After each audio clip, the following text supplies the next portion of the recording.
Hello, everybody. Welcome to the One Piece Trading Card Game World Championships. We are in top 8, and I'm Joe Brown, Risu. I'm very happy to be joined by you here, friend. Very excited for this matchup. The third year of the One Piece Trading Card Game has been really fun to watch. Now I'm excited to see how the top 8 is going to work out. Yeah, no, I'm super excited for this too. This has been one of my favorite seasons. This is going to be the capstone of the World's 2025, 2020 to the 2026 season, and it's been a journey, man. Like, we've had multiple ban lists, we've had a lot of different metas in this one single year, and so many new decks and things have changed. Old decks, I mean, that's the only cutting the surface of the changes coming to the One Piece card game going into the future, right? With all the other things possible. But here we are at the top 8. We do have one of our North American players, Ricmasterflash versus Yong. That's going to be a green-red Luffy versus a blue-purple Luffy. What are your thoughts on that? It should be pretty exciting. It's a very Luffy-filled day for us here. He is the protagonist, of course. Obviously, there's going to be a lot of Luffy representation with so many different decks. But I had a lot of fun in set 13 with red-green Luffy. Kind of obviously got outshined by Emu and red blue Ace and some of the other things. Maybe a little bit of Roger as well. But I really like the ability in red-green Luffy that Ricmasterflash, he went 4-1 through Swiss, so obviously it's a good strategy working out here at Worlds. Like, to play bodies that re-stand extra Don for you every turn, so you kind of feel like you have 13, 14, 15 Don and your opponent's only stuck with 10. Yeah, no, OP14 definitely helped the deck out a lot. I think a lot of people said when OP13 first dropped, when we first got access to this leader, like it definitely, and in any other set, I feel like it would have been an instant meta contender, tier 1, something everyone was talking about, but it kind of fell to the wayside to some of the other OP13 decks. But now OP14 with the new Nami, as well as along with the Nico Ramen promo, there's just a couple cards that's really brought it up, and that's why I imagine Ricmasterflash has brought it to the table today. So, but on the other side, a contender since it's pretty much been out. I mean, it's had to have restriction lists and things happen. It was going to be that blue-purple Luffy. Just the end game ability for it to draw up to 2 cards a turn is just so much search, so much consistency, and bringing that much level of consistency to the deck and to a competitive player, it's going to allow them to always do what they want to do, right? So it makes I'm not shocked it's here. Yeah, the blue-purple Luffy is really a jack-of-all-trades kind of deck, right? It has the ability to ramp more than other decks. It has the 6K leader, so it's able to, take hits better than other leaders can. It's able to be the most consistent deck by sorting your top 5 every single turn. And you compared to most decks in One Piece, where sometimes you're top deck and sometimes you're just, hoping and praying that hit the right card, that if you see a Sanji and a Mihawk in your top 5, you're going to be set up for greatness. Yeah, we can hope that, like, sometimes I feel like the deck kind of lives or dies off of that combo. If they really need to find a really, really strong tempo Sanji play to get those 2 major bodies off the top of their deck. But they have adapted a little bit. I have seen that the new blue-purple strategy, among others, is definitely using the new Charlotte Linlin.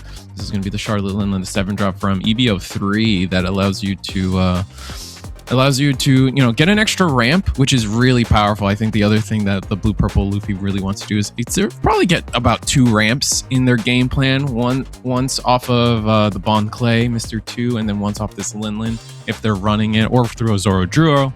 So we'll see if they can get there. And we'll see how Ricmasterflash going on the draw here. Yong from Singapore will be playing first. He'll be on the odd curve, where it doesn't. I feel like for Blue Purple Luffy, it doesn't matter, because as long as you can just keep ramping every turn, you don't care which way you're playing. Ooh, and Rick is going to actually take this quick 6K. Not going to want to give up a 2K this early and get the cards in hand. See if we can up our consistency. See if we can see the ideal 4-drop play or into the later game. And it looks like we drew a Nami.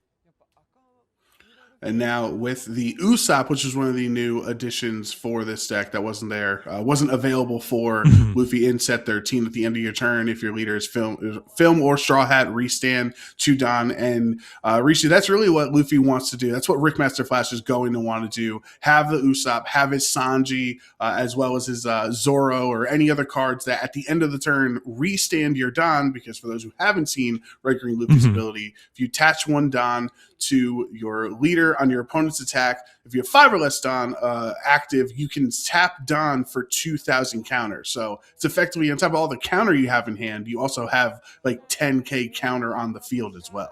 Yeah, potentially up to, and it's such a strong ability, especially in this matchup when we're seeing that the blue purple Luffy is just a base 5k, and we do get the Bon Clay on time. That's going to be really important for Tihan Young to get to that 8 dawn start of turn and begin to do what they have to do to achieve their leader effect. But now what is the red purple or red green Luffy going to do? Has a couple of events in hand, have that round table that really popped off in set 14. Original OP01 card finally having its time in the sun, doing minus 10,000 power to one of your opponent's characters. But we'll play the secret rare Luffy 6 costs on play, restand 4 Don active, and then you can't play any 5 cost or higher characters, but that's okay because Rick is going to save those active Don for Tihan Young's turn. Now the question becomes, are we going to attack into leader here? Or are we going to look to potentially attack into Zorajiro and just get that off the board? We are going to play the 3-drop Luffy. This is going to be the one from OP14. So green-red Luffy just got so many cards out of OP14. But now that is going to give a buff of 1k to each of the characters on board that are Straw Hat type. And selfishly, as a film Uda, green Uda, fan of the starter deck, I wish regular Luffy didn't use the cards as well or better than she did, because maybe have a little more Uda in the meta. But no, regular Luffy able to have that swing from the leader into Zorojiro, no more ramping. But Tihan Young's next turn, when he's able to use Bon Clay's when attacking ability to match one of Ricmasterflash's attack powers, basically, it's going to be a pretty big swing. Absolutely. It looks like we are going to restand the 2 John off of the Usopp. We're just going to double check our knowledge here. And Tihan Young did take a life here on one of these attacks. So going down to the 2 life, getting a little extra hand size. But now we are, because we did get the double ramp, we are going to be able to activate our leader ability here, search the top 5, and start stacking accordingly. Double Gum Gum Giant in hand as well, right? Or in the draw, I should say. So. So it looks like we're going to grab one, and we're going to put it to the bottom. So one of those Gum Gum Giants isn't going to be available to us for a long time, but we already have a second one in hand. So we're probably fine along with the Gear Second. We should be fine on counter power for the remainder of this game. Yeah, now at this point, Tihan Young, they're at 10 Don. You have the 6K leader. You're going to hopefully be trying to chain out those Goldie Roger promo cards and the Charlotte Linlin, like you were talking about at the beginning. Like that's, now that you have ramped up to 10, now you got to put those big bodies on the board. And I think Tihan Young has decided to try to attempt to attack into the Usopp over and over again to try to get it off the board. Unfortunately, we do just counter out. But now we will play the Borsellino and the Mihawk to bottom deck the Secret Rare Luffy, unfortunately. And that's really one of the best ways for Tihan Young to deal with it, because Luffy on the 3-cost character has kind of board protection against activated abilities, right? But not against the Mihawk or not against the bottom deck effects, potential Red Rock as well, which we know that Purple Luffy's really like to play too. Right. So now we are going to start our turn here. What is Ricmasterflash's plan? I see a bunch of events. I think I see another Secret Rare Luffy in hand. Might consider playing that. Just have to see. Oh, it's going to go be a 6k attack into leader. Just the Usopp first. So that Usopp will be 6k power, because the 3-cost Luffy does buff the power of all your I think it's film. If it's film and straw hat, I misremember. Green straw hats with 4 cost or There we go. more. Yeah. Thank you. Appreciate it. So Usopp gets the buff there to naturally be a 6K swing, which is really huge in this matchup since you need that additional power just to hit into the 6K on Luffy's end. No, absolutely. Base 6K leaders offer such an interesting challenge for any other deck because most of the time your math and the power cost of your cards and the power budget given to them is based on oftentimes the fact that 5K leaders are the prevalent thing, and then skewing that definitely causes a lot of issues for the way your turn patterns go and where you commit Dawn. But the Luffy making it just kind of irrelevant almost here is quite the privilege. And it looks like we're going to play the Nami from BT14 on play. Rest up to 2 of your opponent's characters with an 8 cost or less. Then set up to 5 of your Dawn cards as active at the end of the turn. Yeah, it's such an incredible card. Honestly, you don't care that it only has 2,000 power. It's a blocker. It can rest 2 characters. Now, obviously, Mihawk is one cost too high, but even though you don't get the resting effect, Nami just being on the board and restanding the Don, it's still worth it without the rest. Mm-hmm. All right, looks like we are activating our leader effect once again, trying to grab this Zorojuro. Our hand has a Bon Clay, again, this Gear Second, and 2 Gungam Giants still, and then one more card, I believe it is. I think it's another Mihawk, I believe. It's a little hard to make out.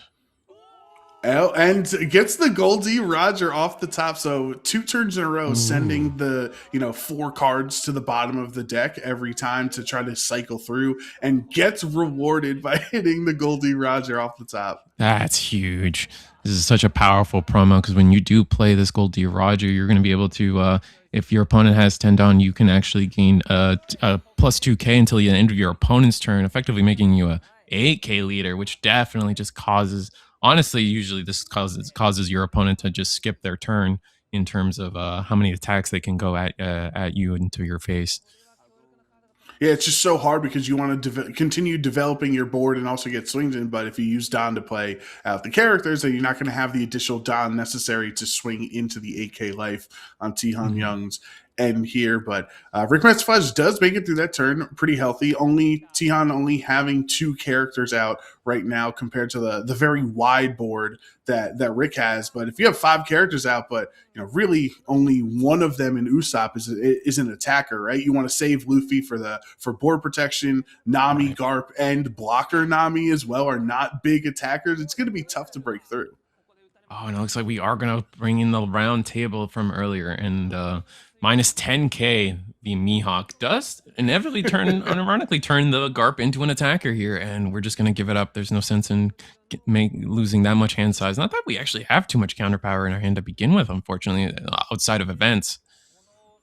Yeah, you don't want to counter out of that because then just another attack goes right into it and you're still minus 10,000 power. But Rick will overwrite that Garp with the Sanji to on-play restand to Don here. And then, or at the end of the turn as well, restanding Don. So really all Red Green Luffy wants to do is have these end of turn effects that give him additional Don on the defensive. And causing, once again, that leader effect is going to cause each of those Dons to just be a 2K counter. Which is strong, and we are going to attack into lead, and we're just going to 1K out of that. Now we are declaring end of turn, restanding all this Dawn, and now we're again, only 1 attacker on the blue-purple Luffy side outside of the leader, and we still have a pucker, so we should be safe on the red-green side. We'll see where Luffy can go from here. Let's see another Gear Second out of this top 5 search, and a 9-cost Luffy as well. 9-cost Secret Rare, to be exact. Yeah, I was going to say, Tihan Young has that Rush Luffy as a one-of in his deck. So this is, if you do want access to it in this game 1, this is the time to, put it into your hand, right? Yeah, and I don't believe we have a Sanji to follow up with it, unless that one mysterious card in the hand is that Sanji. So we're probably, I imagine we were either going to take this Usohachi, get some counter in hand, or maybe just use it to rest this Nami to get some pressure into the life. Or we'll just have to see what Tihan decides to the pop.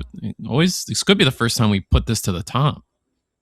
Yeah, now would be the time for Blue Purple Luffy to start setting up the turn, and then if you don't need the rush Luffy on this turn, if you're going to rest the blocker Nami, and keep it in your top 5 pool for next turn if you do draw into that Sanji combo. Mm-hmm. And to the top, the rest of those 4 cards do go. So we are going to draw one of said cards. And we did decide on that Rush Luffy. Just using it as setting it up there to hide information from our opponent, not giving them the information that we do indeed have the 9-drop in hand. But regardless, we're just going to play it anyway and immediately go for some extra attacks. We are going to block that with our Nami.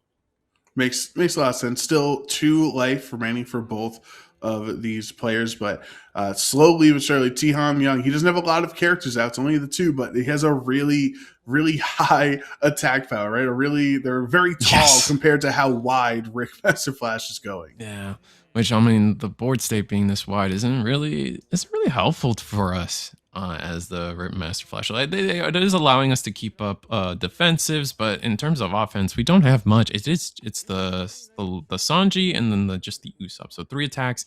Looks like we are going to go one of these attacks. This is going to be AK, I believe. Yes, this is going to be AK.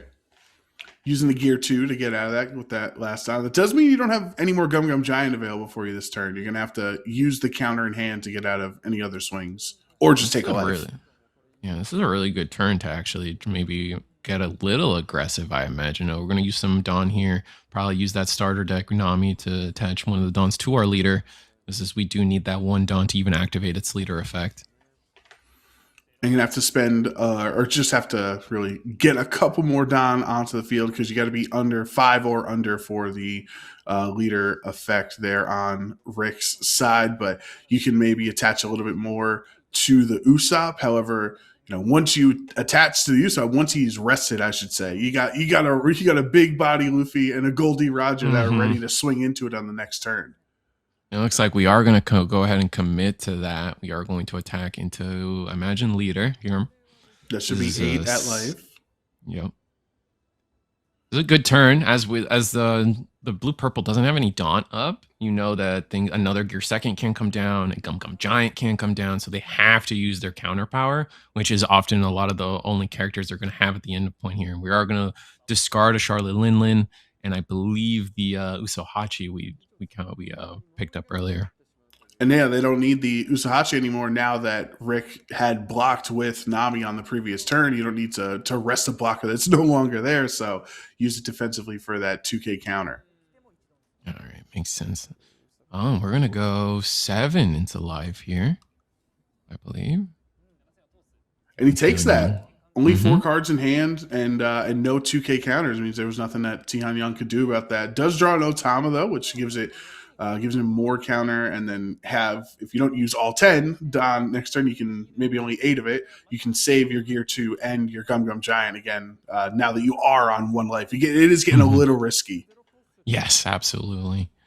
And especially since we are establishing a good amount of attackers at this point, we've brought down the double attacking Luffy, as well as just Sanji and Usopp. If we don't deal with them here soon, they'll be continuously able to just chip away at our low hand size that Tihan Young has. But we did end our turn by playing the 3-drop Trishigi, replacing that starter deck Nami. It's going to be able to have the effect if you have a green character other than Trishigi that would be removed from the battlefield by your opponent's effects, you may rest this character instead. So a little bit more of an omni protection.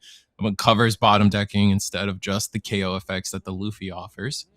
We'll see what Tihan Young crafts to beat this, but we do have another Goldie Roger in hand, so I imagine that's probably going to be what our turn entails. Taking that first hit from the Luffy, the 10K swing in, now Goldie Roger. Does Tihan want to attach any Don? No, just wants to go right in for that, and Rick can rest 3 Don to get out of that swing. And this is really just a perfect turn for a blue-purple Luffy player. You have a 8 Don for Goldie Roger, making your leader an 8K on defense for the rest for all of Ricmasterflash's turn, and you have 2 Don active for your Gear 2 and Gum Gum Giant. So strong. And then when this is going to be an 8K attack at lead, and it's like we are just going to counter out of it. quick. I appreciate when players just, even though they know their opponent has the counters, that you just put them on making the correct decision. You can't just assume that your opponent is gonna do the right thing. So I appreciate that attack. For sure, you never know if nerves are going to get to you. This is the World Championships, and sometimes you got to sequence it. And of course, Yong knows about sequencing properly because of the Luffy leader effect of how you have to, before upkeep, look at the top 5. And I've seen so many people at locals who messed that up, and start up their next turn and restand everything, and then try to go for the deck. It's too late at that point. Yeah. It's too late. It's before your upkeep, exactly. So, going to test Ricmasterflash out here. Having 10 Don available, really some pretty solid swings with the Sanji, with the film Sanji, potentially Usopp, and then the secret rare Luffy as well. So this is probably the strongest Ricmasterflash's board, offensively has been so far in game 1. We did draw into a round table with on this turn. So now we have a big question to ask ourselves. Is it time to try to start chipping away at the board? Do we get rid of one of these Rogers? Do we get rid of the Roger? Do we get rid of the Luffy with the round table and offering some attacks? Or do we want to spend that Dawn aggressively and try to get that hand size reduced? I imagine we're going to do the round table. We'll see what happens.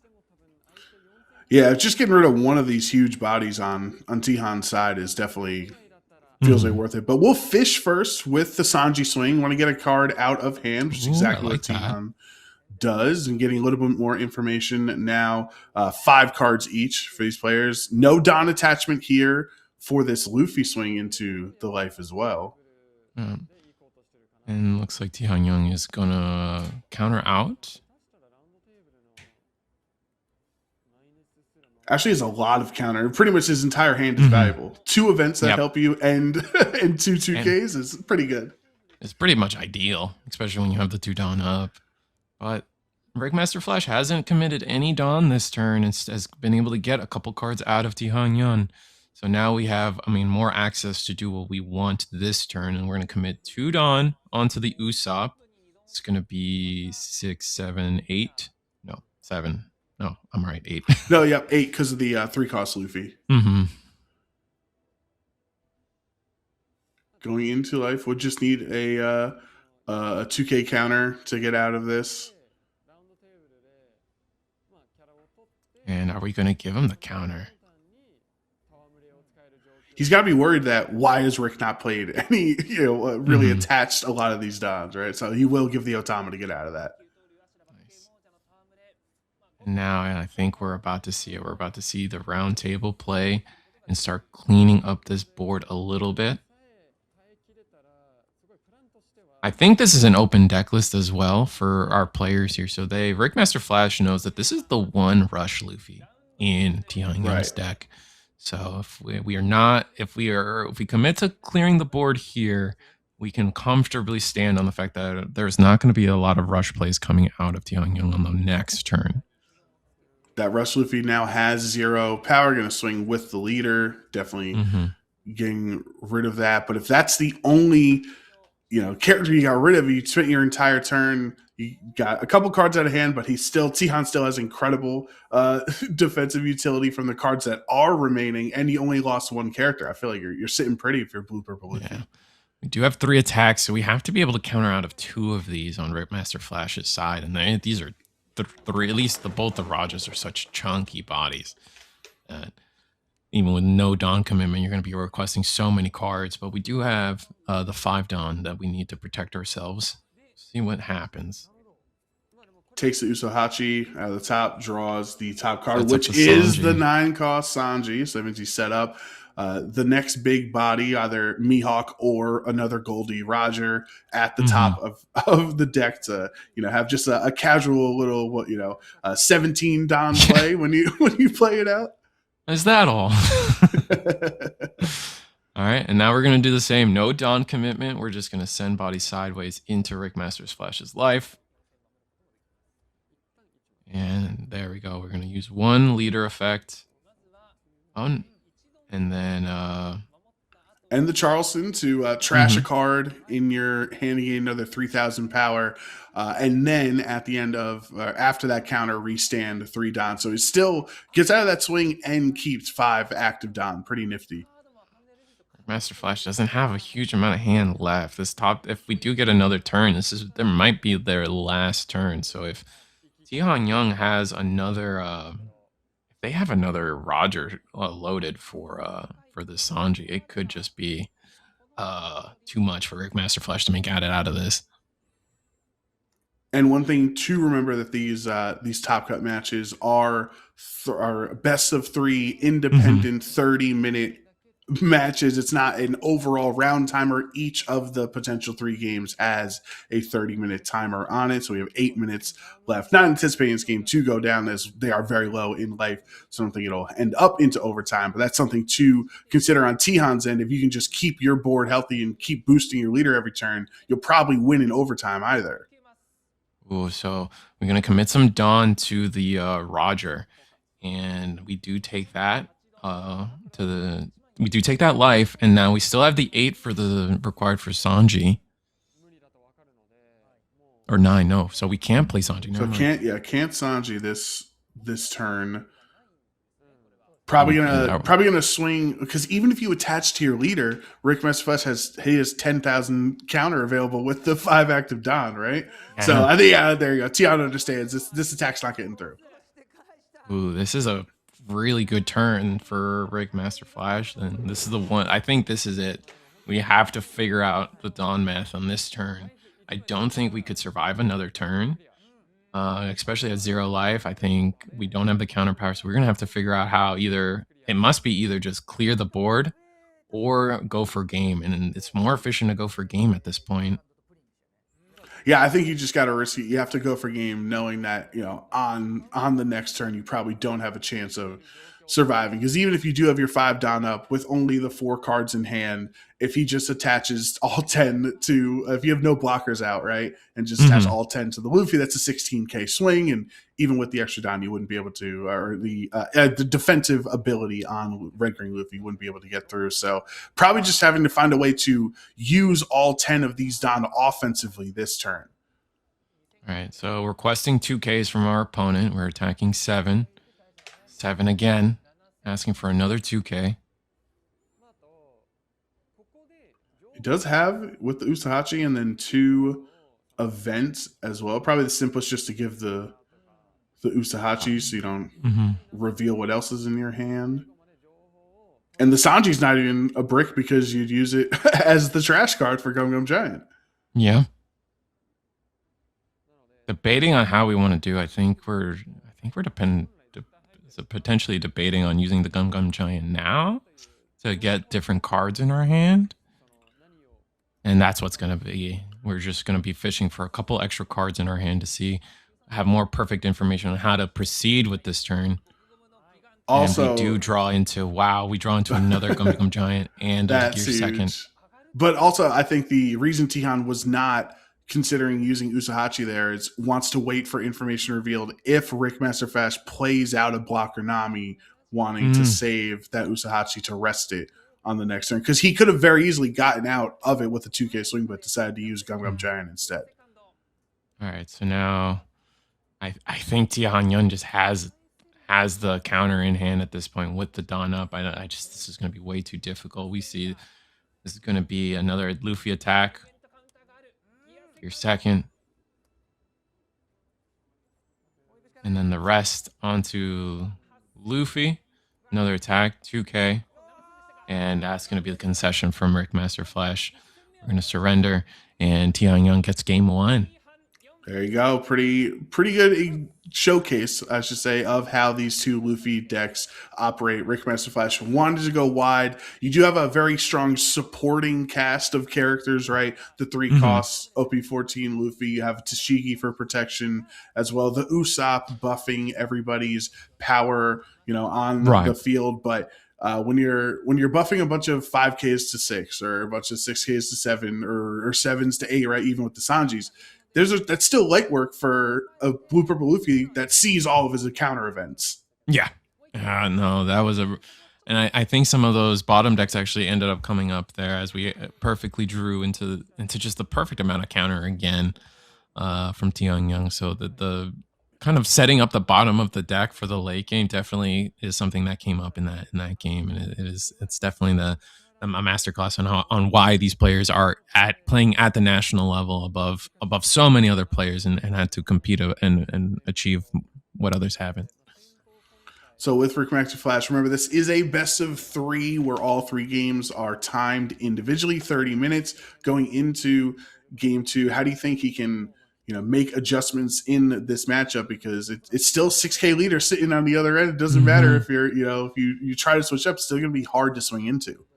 Yeah, I think we might have to find a turn to maybe get, if we're running it, the Rono Zoro secret rare, getting that. I think that is such a powerful card into a blue purple Luffy. If that card, if that Zoro goes unanswered, as it does dodge the Mihawk, so if we can establish it and keep it up for a single turn, that card alone allows so much counter power to come out of the blue purple Luffy hand that they can just lose the game if we get a single Zoro to resolve a sweep of attacks. If we can see that happen, I can see it, or maybe even a double attack from the 6 cost Luffy, as the first one did get bottom decked and removed. So we never really got to see the power of a double attack turn when the defenses are down, or in the early game from Yong. So. Yeah, I actually really like that idea of just trying to go all in on the double attack Luffy, because that's really your biggest body. Usually they can be able to play out in this deck, and if you can attach an additional 5K Don, keeping 5 active for defense, but like that we haven't seen, or Tihan Young doesn't really play blockers or anything. It's just the Goldie Roger is essentially his blocker, because he's making his leader a little bit tankier. Rickmaster off going first again. So I believe it is seeded. So they consistently have chosen to go first. So in this matchup, this is what Ricmasterflash wants. They determined that they want to go first no matter what. And we're actually going to resolve see you in 2 years time, or in 2 years at Sabi Albuquerque. It's going to be a search 5 for a Straw Hat, and we're going to get that Usopp, which we know this Usopp is so important to the strategy. That single Usopp would last the entire game. Takes the Usopp, but he does lose 2 Namis, which is like kind of a tough spot to be put in. That's unfortunate. Maybe we should have taken it then, but determining that the Usopp's a little more important. Attacking 6, and Tihan Young once again takes one of these early attacks. You only have 3 life, but as long as you stay at 1, I think for the most part you're gonna feel healthy. If you're at 1 life left with Luffy as you play a Goldie Roger, like you feel like, and he just draws the Goldie Roger too, so he's ready. God. He's ready. That's for it. So good to have it early. Yeah. We're gonna play the Whole Cake Island card. It's to die for. Main effect, add up to 1 Dawn card from your Dawn deck and set it as active. Then if your opponent has a character with 6K or more, add up to 1 Dawn from your Dawn deck and set it as active, which we do not have that part, fortunately. No, poor Garp is not powerful enough to give the extra the extra ramp there. Not in his younger years. Charlotte Lin in hand, so can even do back-to-back turns, right? Where you play out Lin and then play out a Goldie Roger. Like, it just feel like this hand, you have Sanji Mihawk in hand as well for Tihan Young here. This is kind of this is what every blue purple Luffy player would dream to have in hand right now. Yeah, this is so good. And we are going to take this 8-day attack to hand. Only getting a starter deck Nami. Our hand isn't really developing as quickly as Tihan Young is for Ricmasterflash. Is on the 5 Don here. You do need to. I was going to say, if you play out the starter deck Nami, you can attach for free and have a free 6K swing in only needing a 1K counter out of it. But you do have 4 remaining to play the Usopp next turn if you want, or maybe you just try to play something else. But Usopp's not going to be really buffing up any characters that will be swinging the next turn. Yeah, I think just getting more attackers down early, since we're not seeing some of our powerful cards, and just maximizing the amount of Dawn we've got going on. There's the Charlotte Lin to ramp up next turn. New EVO3 card. Kind of unexpectedly, I don't know if it was printed for blue purple Luffy. We say pretty much any good top end on blue and purple. This deck is like, I'll borrow that. I'll take that and just put it into my strategy. Yeah, reminiscent of before the ban list when we were running both the Linlin and the Katakuri purple cards for the deck as the top end. But now this card is, I think it was originally designed for pure purple Katakuri leader, but blue purple Luffy finding a way to just get more ramp and just bigger bodies to attack at their opponents. They're not going to complain. And now Tihan will have, since they are at 8 Don, now will be able to activate the leader effect where to at the start of their turn or during the upkeep, I should say. There's going to be a 6K swing at life using a Bankai to get out of it. Another swing and another Bankai going down. You don't need to ramp anymore. You got all the big bodies, and you're going to be on 10 Don next turn. And we are going to Luffy. Secret Rare Luffy into using that Dawn to allow us to play another Usopp. Both Usopps will trigger here at the end of the turn, giving us 4 Unrested Dawn active for our leader effect. And I think this is it. I think this has to be. I imagine we're going to see something. I can't see. We got a Nami. We got a Zorojuro.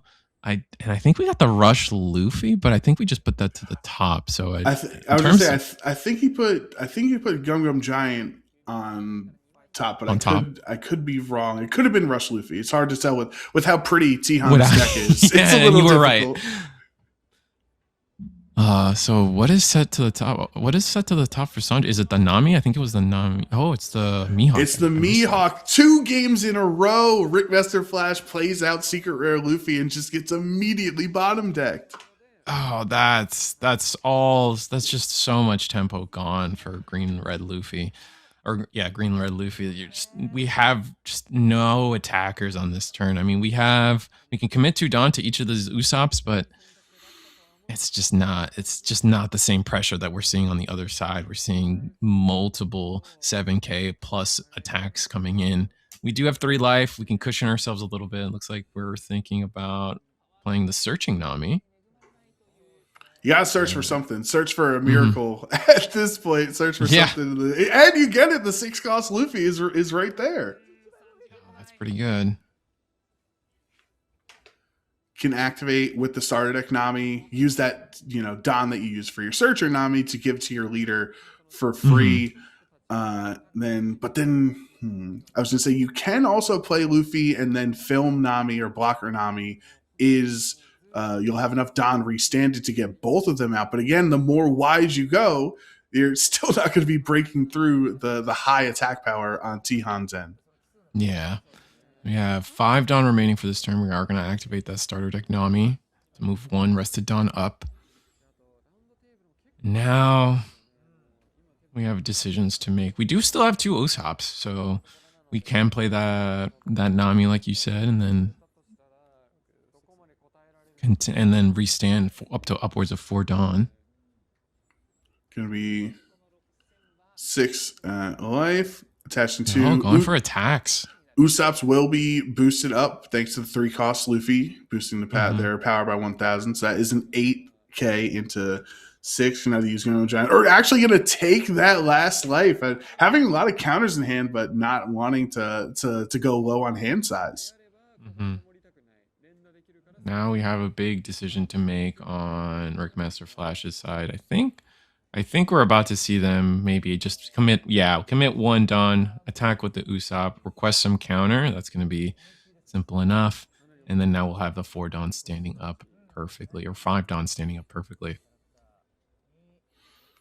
Seeing the Gum Gum Red Rock on the top 5 there, another Sanji, but decides just to take the Nami. His board is so set up right now, getting a little bit more counter, maybe potential draw power later on, and getting another Otama. This is just, I feel like this is the most comfortable I've ever seen anyone on 0 life in my life. Yeah, they're not worried. Along with the fact that they'll probably end this turn by playing their Goldie Roger to buff up their DP their power even more. Mihawk swinging in. Is that at life? Is it at the Usopp potentially? I imagine it's at life. I think you're just trying to go for game. You don't want to potentially cross over another turn. Yeah. Yep. We are going to take it. And does he get the chopper? Begin countering out. More counter there and just counter out. Don't risk it. But still hasn't played any Don or hasn't used any Don, I should say, this turn. So free to Free to play, Goldie Roger buffing Luffy to an 8k leader to the end of your opponent's next turn, and then still having Don swinging 9 at life, getting those last counters out, and then still having 1 Don available for Gum Gum Giant. And we are going to use 2 Dawn for the leader effect and then counter out with a Tashigi. No blockers though, 1 Dawn up. We just have so many 2Ks. We have 2 2Ks and then 2 Namis. Like, this is... And think of how much more you can draw into with, what's on the top of the deck. That's true. So while being, like you said, this is the most comfortable 0 life blue purple Luffy game of our time. It's really only 3 attackers, right? You're not going to use either Namis, and the 3,000 power on the Luffy is just too. Yeah. It's just too little. So there's the demon aura to rest the active Don, meaning that he can't use Gum Gum Giant this turn, and it's all going to come down to these double Usops and your leader swing, or just attaching it all onto your strongest. Oh, we're attaching it all. Oh, this might be a little risky, just putting all of it there. Do we have enough counter? I think Rick doesn't know just how much counter Tihan has in hand, despite not using it. Oh, we have exact. Wow, Tihan Yong with the exact counter available to get out of the Usopp swing. Ricmasterflash tried so hard, but Tihan Yong from Singapore will be moving on with Blue Purple Luffy into top 4. Yeah, and honestly, with Dawn math, I don't think it was. I think that was the right play. The Luffy was the Usopp was the strongest card on the board. Giving it the full 10 Dawn and just trying to figure out if we could do anything beyond that is kind of like the Dead Man's Game was good. It was the right time. I think if we let it go any further, Blue Purple Luffy was just going to run away with it. So that was really cool to see. Yeah, because I mean, the way you can look at it, right? If you're gonna attach Don to the secondary Usopp and your leader, you have to commit 2 to the other Usopp just to get to 8, and 3 to the leader Luffy just to get to 8. So it's already really tough hill to climb if you're gonna swing maybe 10, 11. I'm not sure what that third swing would have been like. He still probably, with all those 2Ks, would have gotten out of it. Yeah, exactly. So. No, that was really cool to see. That was our top 8 match of our Worlds 2025-2026 One Piece National Tournament, or Worlds Tournament, excuse me. But that was a fun time, and I hope you guys are interested in seeing more. So like, share, subscribe to the channel for more games, as we are going to cover all the games here on the YouTube channel for across all the Bandai card games, Digimon, Gundam, as well as Union Arena. So it's going to be fun. Also hype the video, so that's always fun. Any closing thoughts, Joe? The other thing on top to make sure everybody stays connected here on the channel. But shout outs to NA, 3 NA representatives. We didn't really get a chance to yap about this, but 3 of the top 8 players at the World Championships were from North America, so that's got to make us happy, Risu. Yeah, no, we definitely one of the highest of competitive regions over here. I know a lot of people love this game and definitely show up for it. So it's just a great time and a pleasure to be part of it. All right, thank you all so much for watching. We're going to have a lot of other games from Gundam and every other game like Risu talked about, so make sure you stay tuned right here, Bandai Card Games.